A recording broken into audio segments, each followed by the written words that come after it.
Good morning. We are discussing about shared memory. Let's spend some time thinking about this particular problem. So last time we said that we might be able to get a slightly different output when we run it a few number of times. You might be able to get it even first time or a couple of times you run. But I got it when I ran it a few number of times. And the issue that we faced was that these two are executed sequentially because these are in the warp, and this one also gets executed sequentially because this belongs to the same warp, but thread ID 100 belongs to a different warp, and therefore it might get executed in any order compared to thread 0, thread 1. And therefore we might get different outputs as is shown here. And to fix that, some of you suggested that we could use something called as a barrier. So let's understand what that barrier is and what is that syntax. So the syntax for a barrier currently is like this. So we have underscore syncthreads is a kind of function call in CUDA, using which we'll be able to specify that the threads must wait at this place before any thread starts executing the next instruction.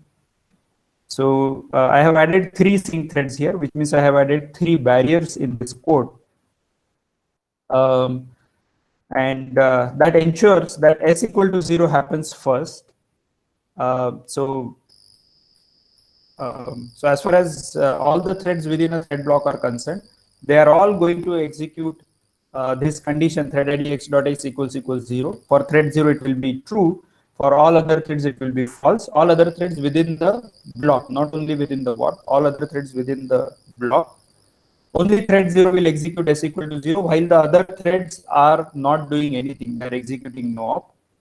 As far as warp is concerned, all the other threads, that is other warps within the same thread block, are going to go to sync threads, and they are going to wait for this particular warp, the first warp, to finish execution of s equal to 0, and then only once all the threads have finished, then it goes to the checking of thread id x.x equals 1. A similar thing happens there, and again thread 1 in warp, in the first warp, executes s plus equal to 1, while all the other warps wait here. Right? None of the threads within the block execute this condition until thread 1 finishes execution of s plus equal to 1, and so on. So then thread number 100 executes s plus equal to 2, then again all the threads wait, and then all the threads then execute this condition, and then thread 0 executes the printf, and there is an implicit sort of barrier at the end of kernel. So all the threads meet at that point, and then the kernel execution finishes. Right? So as far as our code is concerned, it turns out that we will get now exactly the expected output as soon as we have added this barrier. And as you can see, even if you run it enough number of times, you will not see that discrepancy of s equal to 1. All the values you will get are s equal to 3. So the barrier ensures that a sequential order is imposed onto the threads within a thread block. Right? So this is very important, that sync threads is within a thread block. It is not across thread blocks. Okay. Any questions on this basic concept of sync threads?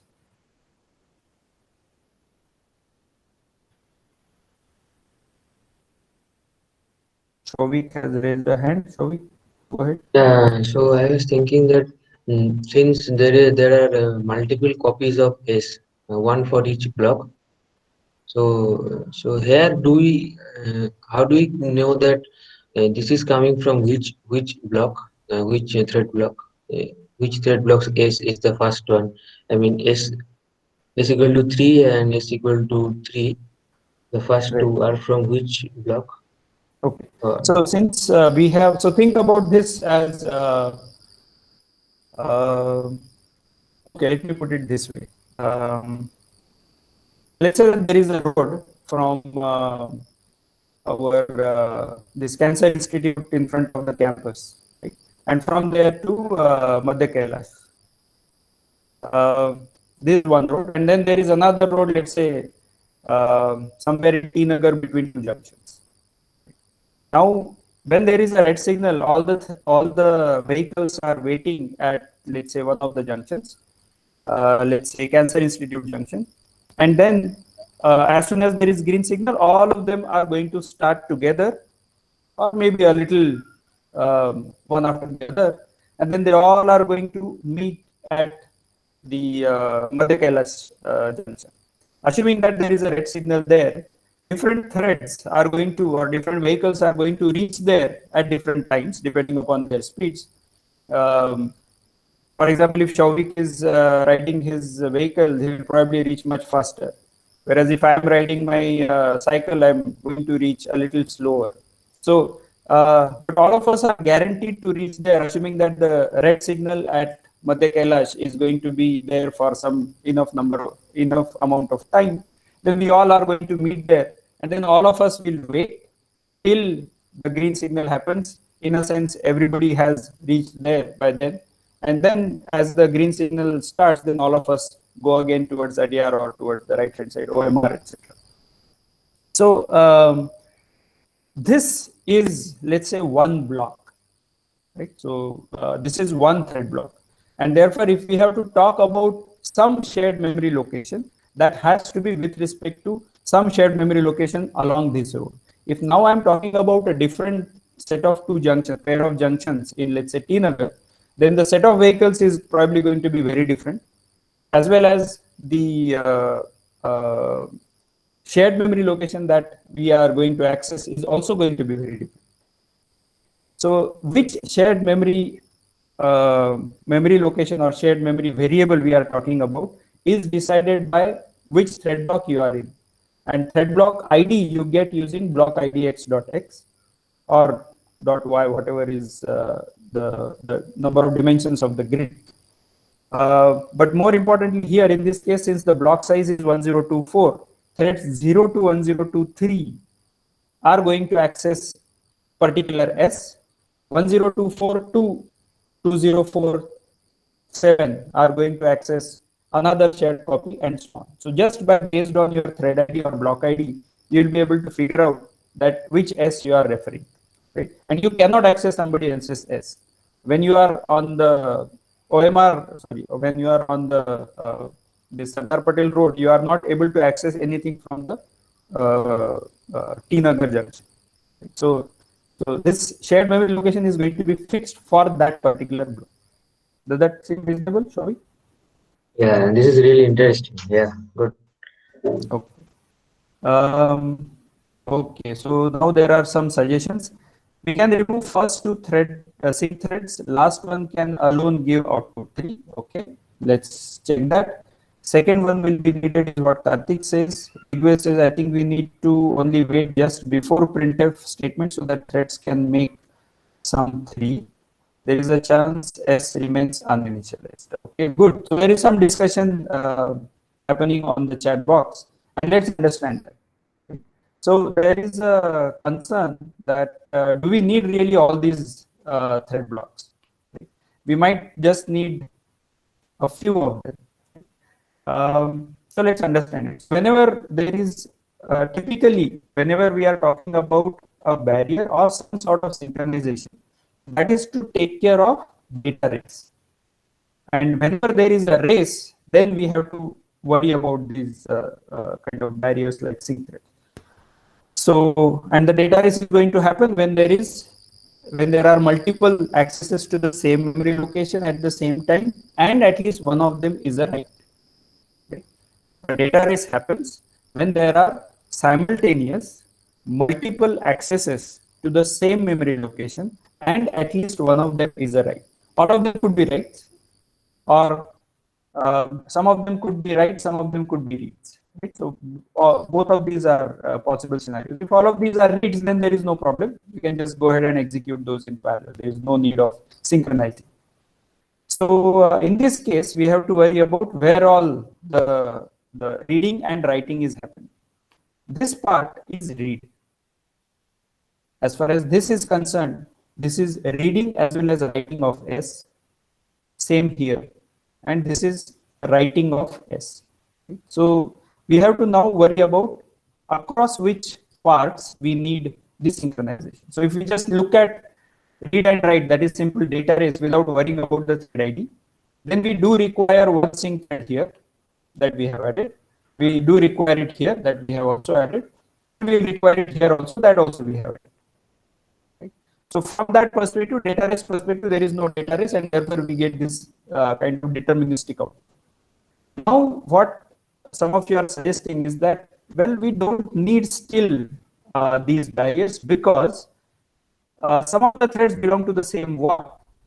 Right? So as far as these two first conditions are concerned, these are going to always execute in single instruction multiple data format, and therefore there is guarantee that the warp 0 is going to finish execution of S equal to 0 before it starts any of the threads of that warp start executing this condition. Right? There is no guarantee that some other warp will not execute this. So it's possible that thread 0 is executing S equal to 0 and warp 1, which is the second warp, is going to start executing thread ID x.x equals 1 when you don't have sync threads. But that is okay with us. Why? Because there is sync threads after that.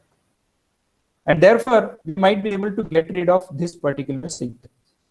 So this particular sync threads, we can definitely get rid of. Right? Now there was a contention on whether we need the second. Okay, so we definitely need this particular. Okay, let's go step by step. Let's come to the second sync threads.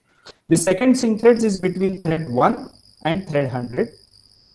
One of them is going to set it to S plus equal to 1, another is going to set it to S plus equal to 2.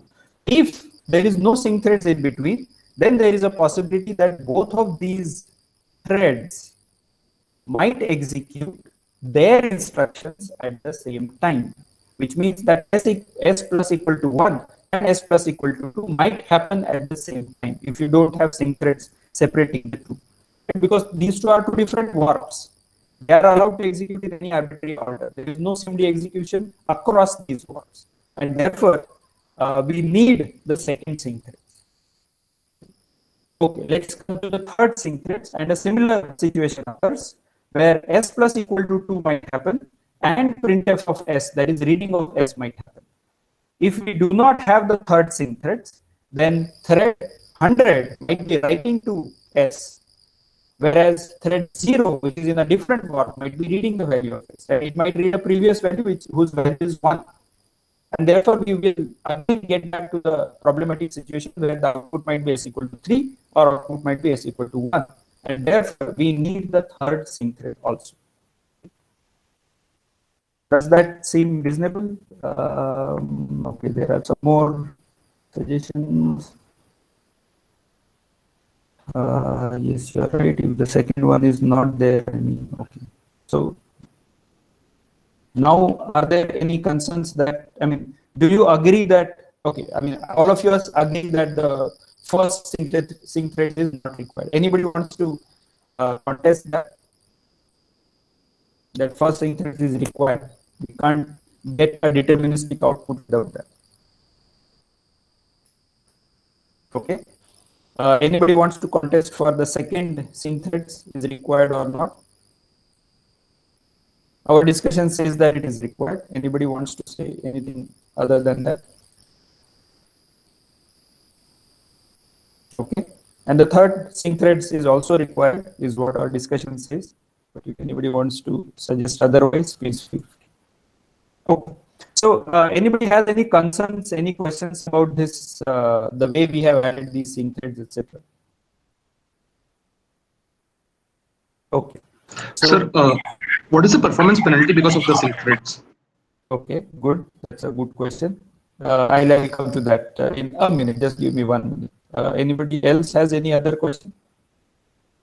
Sir, how much overhead can we calculate when we are using sync threads? Okay, okay. So I understand that you guys are worried about performance, and that is good. So okay, So as far as syncthreads are concerned, that is happening only for the block threads, right? So maximum 1024. It turns out that syncthreads is actually very, very cheap, right? Which means that most probably, even if you add for most of your programs, even if you add a few redundant syncthreads, it's not going to hurt you too much. That's what has been the observation in practice, in more practical applications. But that doesn't mean that syncthreads can be arbitrarily added as it is. And there is a reason. Syncthreads is adding sequentiality to your process, which means that earlier, I mean, s equal to 0 and s plus equal to 2. Right? These two are conflicting statements. These two are adding data arrays. But imagine that these two are arbitrary statements which are independent of each other. There is no data dependence across them. I'm talking about s equal to 0 and s plus equal to 2. When these are not separated by a barrier, they can execute freely in parallel. And that allows the hardware to have more interleavings possible. And it has also a flexibility of ensuring that, okay, whenever one is waiting, another one can take over and so on. As soon as you add a syncthread, now all the warps within the thread block have to wait for each other. And that is adding some sort of waiting. However, it turns out that most of the times, the way we write programs, we don't do very heavy-duty computation between two sides of a syncthread. If it so happens that this s equal to 0 is actually a very, very complicated operation, right, which is being done only by thread 0, then there is a lot of waiting which other warps have to do at the first syncthread or the second syncthread, whichever we have in our code. Then only there is a problem. But usually we don't write such a code. If there is a lot of processing which needs to be done, then that is not really very parallel. And in such cases, we might just want to launch another kernel, let's say using single thread, let that finish that execution, and then launch this particular kernel, and which starts from the second step onwards. Right. So therefore, the way we write programs usually, most of the warps are almost in sync with each other. There is no guarantee that they will be in sync, but they are not far away from each other. Right? So therefore, you should always think about it like you are going from one junction to another, right? And all the threads within the block are going almost together. It so happens that one of the threads might be a little slow because of some specific processing.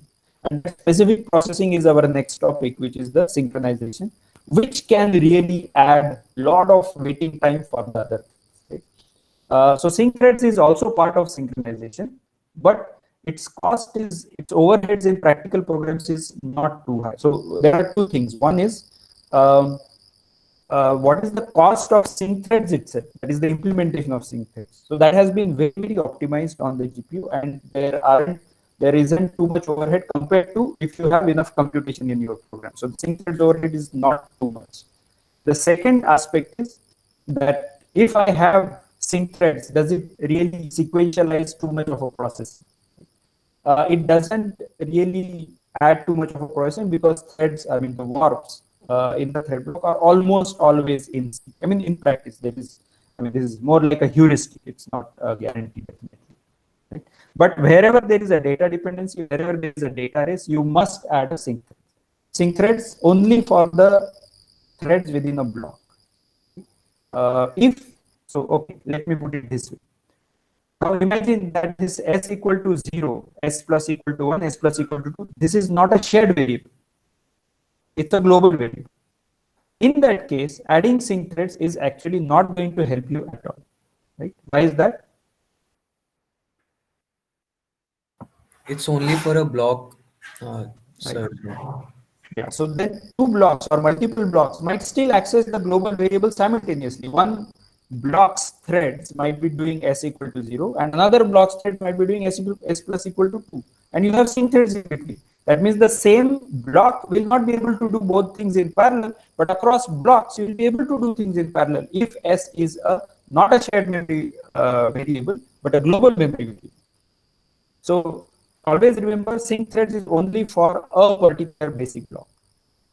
And therefore, it suffices, since shared memory is within the basic block, it suffices to use syncthreads within a basic block and get done with it. But if you have global memory, then you need some barrier which is not only for a thread block, but all the blocks across the GPU. Then only you will be able to get that sequential processing across all the threads. So that also we will study when we come to synchronization. All right, there is a question. Yeah, go ahead. Sir, is there any how is syncthread implemented in GPU? Is there any information on that? So typically it gets implemented using some sort of a counter. In fact, we will implement that. So I'll also mention this, that the kind of global barrier that I was talking about, which is across all the threads on the GPU, across all thread blocks, this is not supported in CUDA. There is syncthreads which is supported for a basic block, but not across all the threads on the GPU. So, but we can simulate it, we can implement it ourselves, and that is what we will implement. So the way it happens is you have some sort of a counter, which in this case will be initialized to the number of, for unoptimized version, we can initialize it to the number of threads within the thread block. And each thread is, whenever it reaches that same thread, it is going to reduce that counter, right? And check if that counter value is reaching 0. If it doesn't reach 0 for you, you just wait. Wait meaning you keep checking if it is reaching 0 or not. The last thread, which is going to reduce it from, let's say, 1024, right? So that was the initial value, to 0. That is going to see the value 0, and that is going to now ensuring that all the threads have reduced it to 0. All the threads have reduced it. That means all the threads have finished execution of the code before, and now each thread can start executing the next instance. The other threads, which are 1023 threads which are waiting, they are checking whether this particular counter has reached the value 0, and eventually they will come to know and they will start execution. Right? So that is how an unoptimized version works. You can optimize it slightly for the war-based execution, where instead of the whole war, 32 threads checking, you can check only by one particular representative, let's say thread 0 or something. Sir? Yeah, go ahead. Is it implemented using a counting semaphore? So whether to call it a counting semaphore,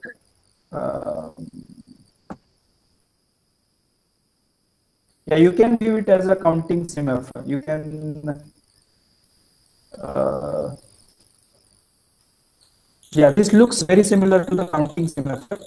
Although the importance of counting semaphore will be much more than implementation of a method, but I understand that you are starting from a large value and then you are reducing it, and as soon as it becomes 0. So yeah, so the procedure is very similar to the counting semaphore, right? Okay, sir. Right. Yeah, there is a small caveat here though, which I didn't mention. So this update by a thread, when you are reducing the counter, that needs to be protected, because multiple threads within the same block might actually be updating that counter at the same time, and therefore you need to be careful. There is something called as an atomic update which you need to do, which we'll also study when we look at synchronization. But this was primarily to give you a brief heads up. Okay, Keshav, yeah. But like the update, if we are using something of a semaphore, then it will automatically be, update will be synchronized, right? So we won't be having any issues. Yeah, that is where I was.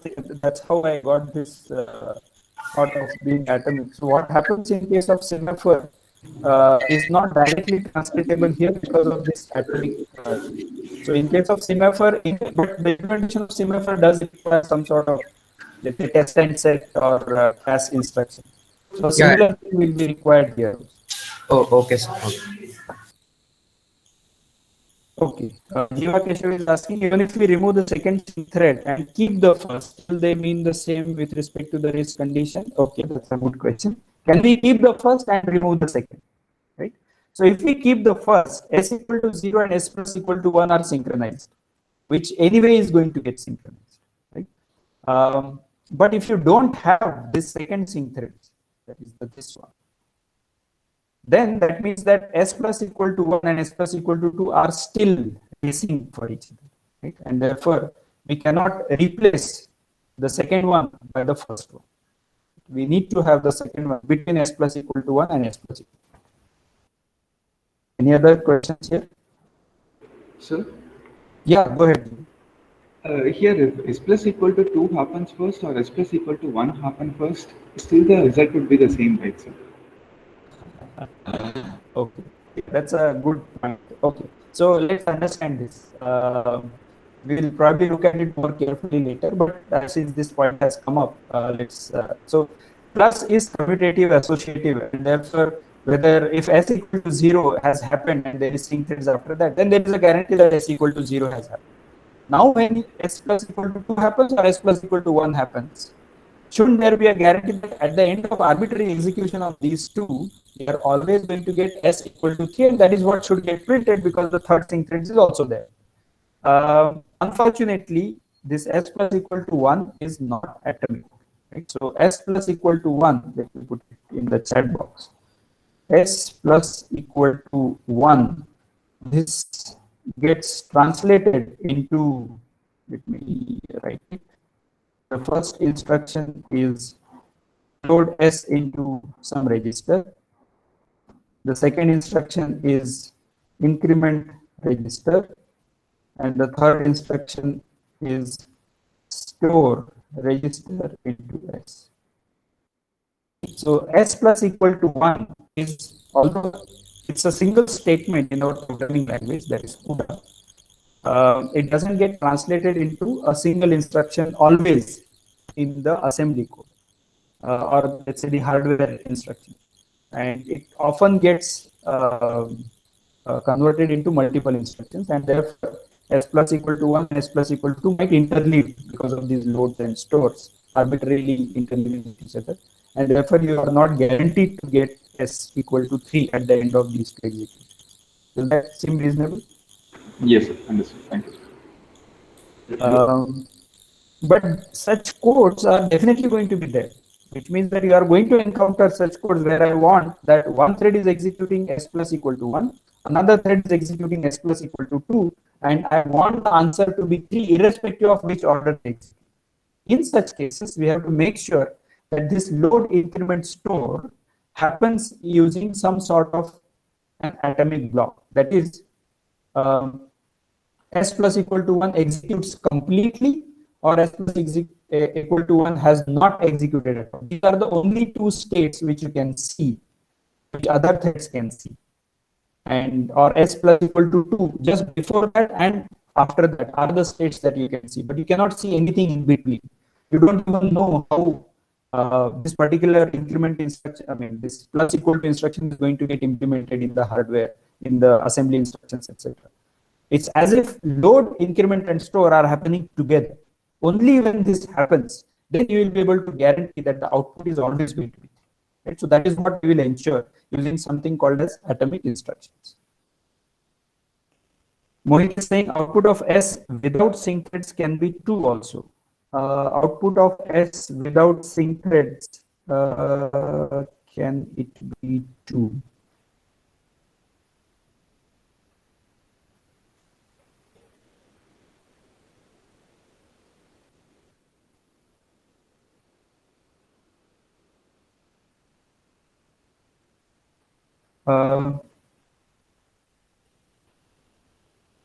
Let's see. So if that happens, can it be 2 because your increment might be happening at a different time?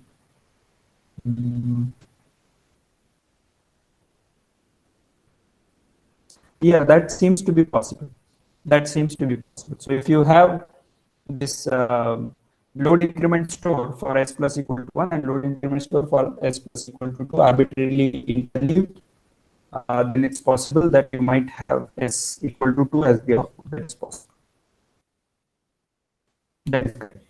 That is correct. That seems to be a correct observation. Yes. Does anybody have any issues with any of the discussion that we had?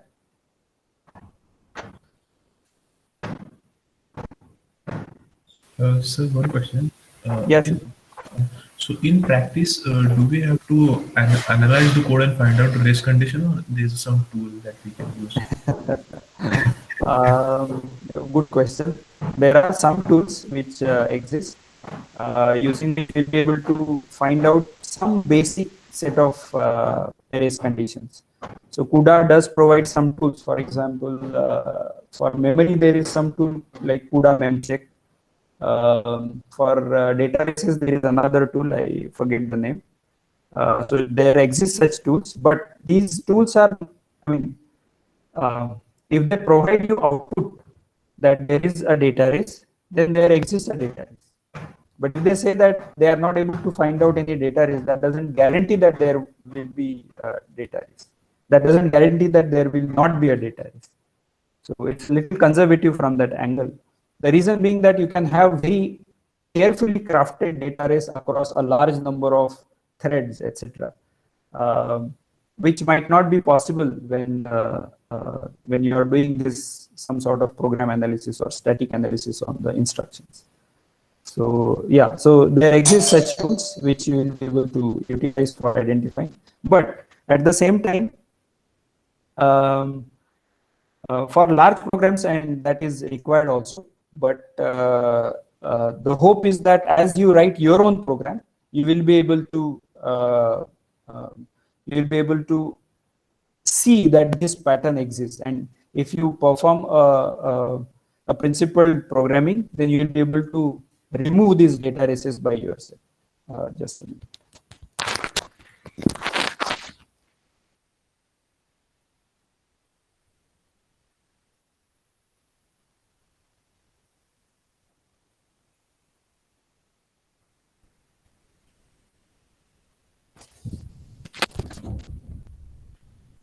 All right. Okay, there are a few more things which I have not really talked about when I was talking about this s plus equal to 1 and s plus equal to 2, which need to be talked about maybe a little later. So I'll skip that. So please take these things with, I mean, almost all of it is correct, except that there is a small non-triviality with respect to what part of the instruction can be atomic, right? So sometimes some instructions can be atomic by default in the hardware, even if you don't specify those at the program level, right? So that is also possible. Okay, so that sounds good. Any other concerns, questions? All right, so let's move ahead. Okay, I'm going to give you a simple program, and you have to understand it and think about what will be the output of this particular code.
Sir, again, because there is no barrier, the output will depend on what is executed in what order.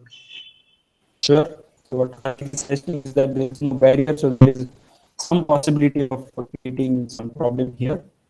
That makes sense, since I have not specified the block size. Yes, that is correct.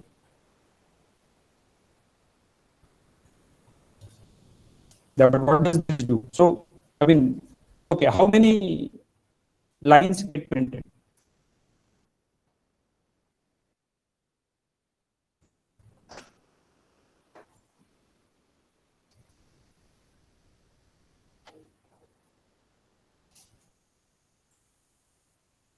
Okay, 10 lines get printed. That seems to be correct. And then we can observe there are 10 blocks. And then thread idx.x equals 0 is going to be true for one thread in each block. And therefore, this printf is going to get executed by 10 different threads, one from each thread block. And that is how it is going to be. So 10 printfs are going to be there. So that seems to be okay. And then there is some suggestion from Kushal that output will be some random order of characters from A to block size plus A. Right? So that seems to be on the right line. So what is that random order that you have to tell?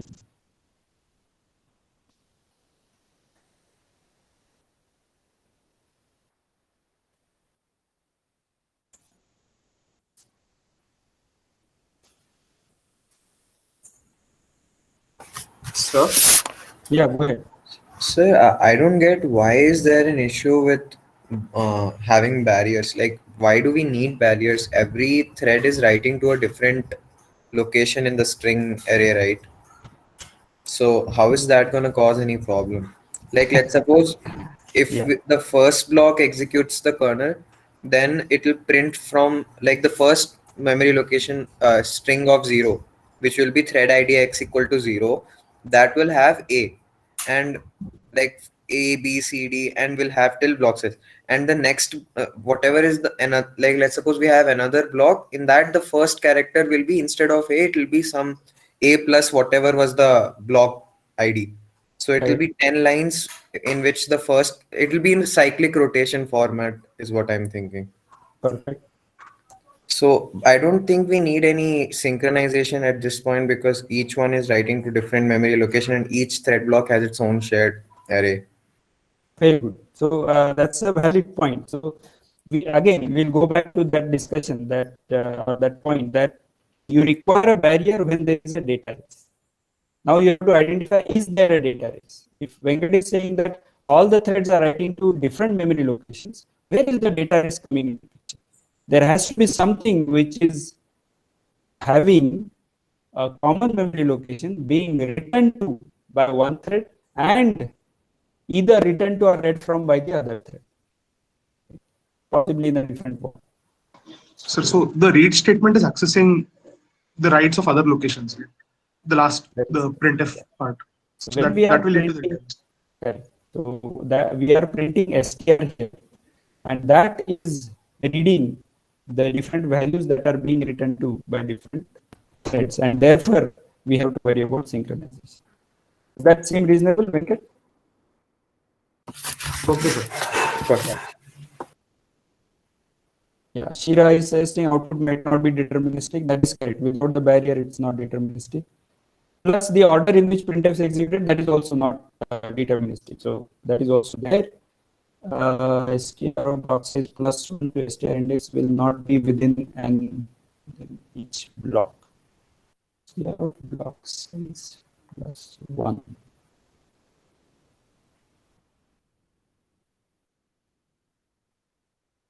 No, this is only the size, block size plus 1.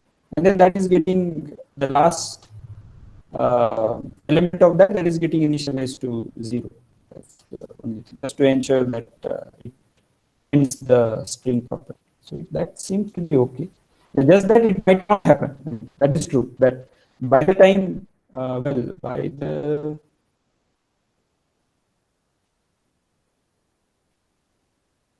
right. So as far as one thread block is concerned, only thread 0 is going to set it to size 0, and the same thread is going to also print it. So there is a guarantee that the string will end. Right? Also, as far as this is concerned, that is being written to by different threads. So there is no guarantee that this particular writing, str of thread idx.x, is over by the time thread 0 prints this. So thread 0 executed this instruction, then thread 0 executed this instruction, and then thread 0 executed this instruction. That is possible. And as far as the other warp is concerned, that is still writing to str of threadindex.x in the first line. That is possible. And therefore, our friends are suggesting that there might be some sort of synchronization required. So that is correct. Okay. Any other concerns? Okay. So I hope all of you see that there is some sort of ordering that is happening here because of this particular function. Right? So mod block size is going to make sure you are always going to get 0 to whatever is the block size minus 1. And A plus is going to ensure that there is a permutation based on your thread ID and block ID. Right? And that is going to give you an output which is, okay, I'll have to share the screen for that. Let me share the screen again.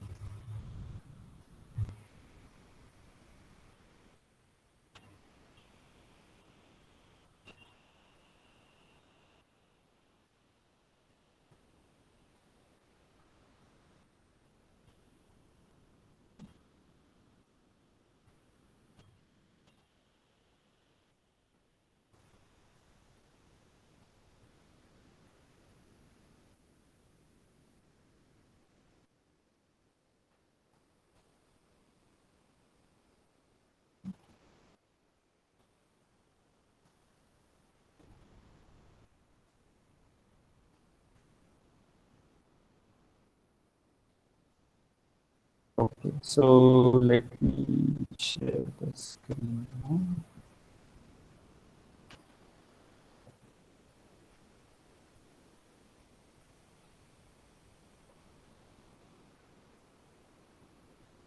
Somehow it is not allowing me, so I'll have to share the window first.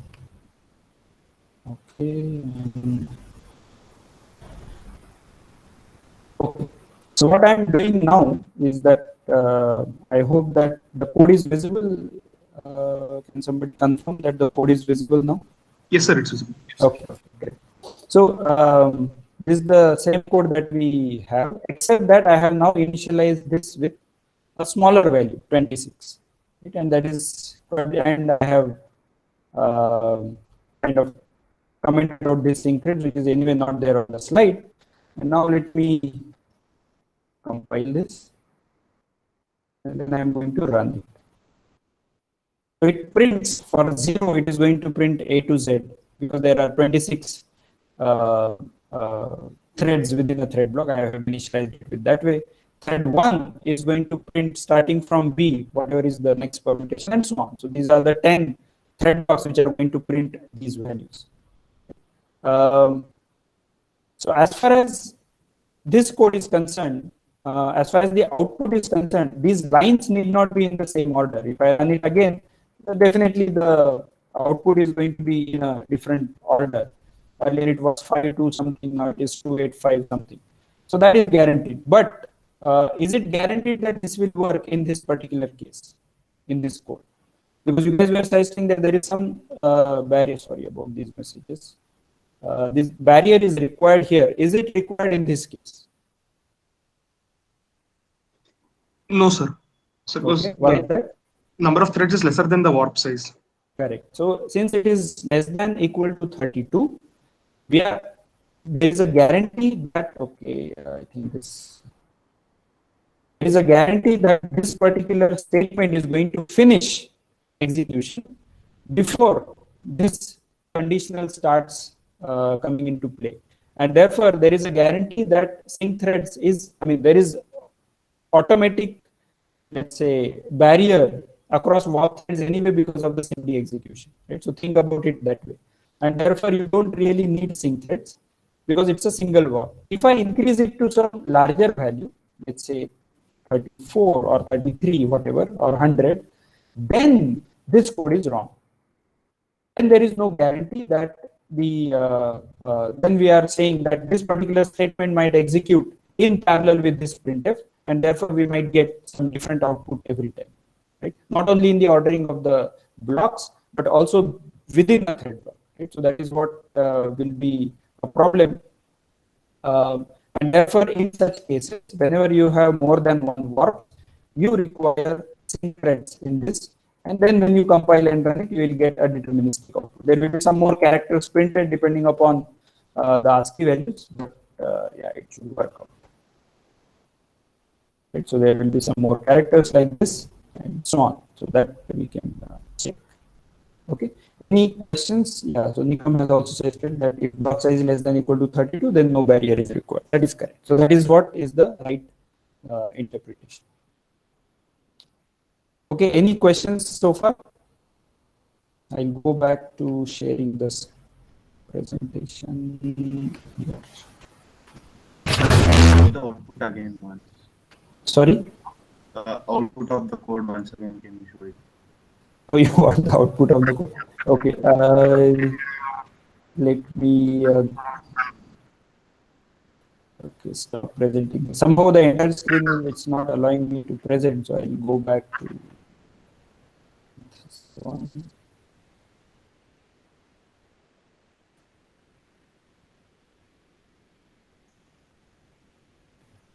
Yeah, sorry about these messages. Ignore that. This is the output. Sir, how is it like here you use a syncthreads, right? Yes, correct. Okay, then. Okay. If you don't use syncthreads, then there might be some problems. That's what I'm saying. It's not guaranteed that you will encounter those. Sometimes the way ops might get scheduled, it might just finish execution because these are very small codes. It might just finish execution of one particular block altogether and then might go to the another block. That is possible. And therefore, it's not guaranteed that you will encounter this. But yeah, if you run it enough number of times, most probably you will encounter that problem. Or if you increase the block size to a larger value, most probably you will encounter it. Okay, sir. Yeah. Thank you. Okay. Any other questions on this code? Otherwise, I'll share back the screen, the presentation. Okay, so let's come back to our presentation. Right. So we understand that there is a bug in this code if block size is greater than 32, and that can be sorted out. And that is what we were discussing. Okay, good. So that seems to be good, and that is what we discussed. Okay. Since we said that shared memory that we have been talking about can be utilized as L1 cache, which is managed by the hardware, and shared memory, which is managed by the programmer. CUDA also supports that you can decide which one you want as a preference. Right? So CUDA device set cache config is a function which you can use. If you don't use, then there is some default which gets used. So you will have 16 KB of L1 and 48 KB of shared and like that. So you will have that much memory available as a scratchpad memory. But you can set it to a different value. If you think that your particular kernel is such that it has very nice pattern of accesses, very independent and so on, and therefore the hardware with its default configuration of using cache is going to be useful, and you don't have to really get into shared memory access. Let's say you are not using shared memory at all, then you can say that, oh, I prefer that hardware uses L1 rather than sparing some 48K for shared memory. Right? So that is possible. For example, you can say that I don't prefer anyone. Let it be whatever is the default of the hardware. It could be prefers L1 or prefers shared, whatever. Whatever is the default, I don't have any preference. Alternatively, I can say CUDA func cache prefer L1, which means for regular accesses. Or if you have very complicated access, which is usually not decipherable by the hardware, something more complicated than usual A of ID or strided access, etc. Then you can say, okay, I want to manage my shared memory. So I'm using this shared memory. I want more memory to be given to me. And therefore, you can say that my cache configuration is CUDA func cache prefer shared. So that is the way in which we can specify this. Let's look at the example. But yeah, within since some generations of GPUs, there is also prefer equal. Earlier, this was not there, which means 32 KB, 32 KB, you can split equally. Right? So the code is going to look something like this. So I have a kernel, right, and which has nice data parallel access, and therefore I'm going to set prefer L1. Otherwise, I would have said prefer shared if I'm using shared memory and so on. So even if I'm using shared memory, but I can still say that I prefer L1, right? Which means that the hardware is going to take care of managing how the shared memory is going to be brought in, etc. Right? So it's not that you need to always specify. If you are using shared memory, doesn't mean that you have to always prefer shared, right? So let hardware manage that. That is all right. Okay, so this particular part we'll worry about maybe in the next class. Any questions so far?